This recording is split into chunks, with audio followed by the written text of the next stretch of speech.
માંગરોળમાં આયુર્વેદિક દંત ચિકિત્સા તથા 5 જરૂરિયાતમંદ લોકોને 32 ચોકઠા વિના મૂલ્યે ફિટ કરી આપવામાં આવ્યું. માંગરોળમાં દશાશ્રી માળી વણિક જ્ઞાતિ દ્વારા ડિવાઇન ચેરિટેબલ ટ્રસ્ટ રાજકોટના સહયોગથી યોજાયેલ દંત કેમ્પમાં વિના મૂલ્યે આયુર્વેદિક જલદર બંધ યોગ પદ્ધતિથી વગર ઇન્જેક્શન તેમજ વગર દવા વગર દુખાવાથી હલતા દુખતા દાંત તેમજ દાઢ કાઢી આપવામાં આવી તેમજ દાતાઓના સહયોગથી 5 દર્દીઓને દાંતની 32 પણ વિના મૂલ્યે બનાવી આપવામાં આવી હતી.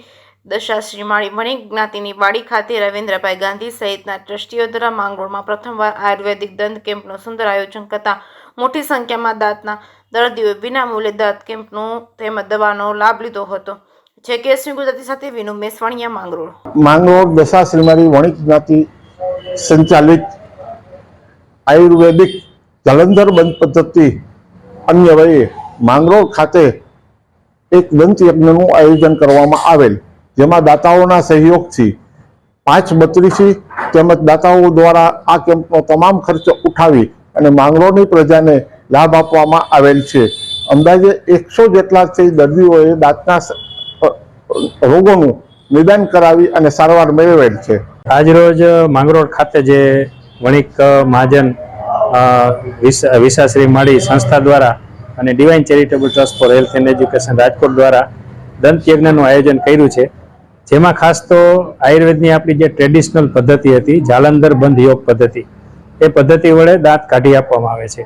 જે મારા ગુરુ હતા લાભશંકરભાઈ શુક્લ, જેમનો આજે જેને કહેવાય કે 100 વર્ષ જન્મ શતાબ્દી વર્ષ છે અત્યારે, આજે ગઈકાલે જ એમનો જન્મદિવસ ગયો.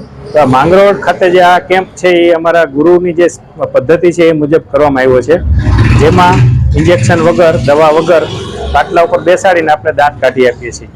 અને જે દાતાઓના સહયોગથી ખાસ કરીને દાંતની 32 પણ 5 લોકોને જરૂરિયાતવાળા લોકોને વિનામૂલ્યે બનાવી આપવામાં આવી છે અને દાંત પણ વિનામૂલ્યે કાઢી આપવામાં આવ્યા છે. નિદાન કરી અને દવાઓ પણ 100 આસપાસ દર્દીઓને વિનામૂલ્યે આપવામાં આવી છે. તો આ જે માંગરોળનો આજનો કેમ્પ છે એ ખૂબ જ સફળતાપૂર્વક ચાલી રહ્યો છે અને આ દર્દીઓ ખૂબ ગામડાના પણ લોકો લાભ લઈ રહ્યા છે.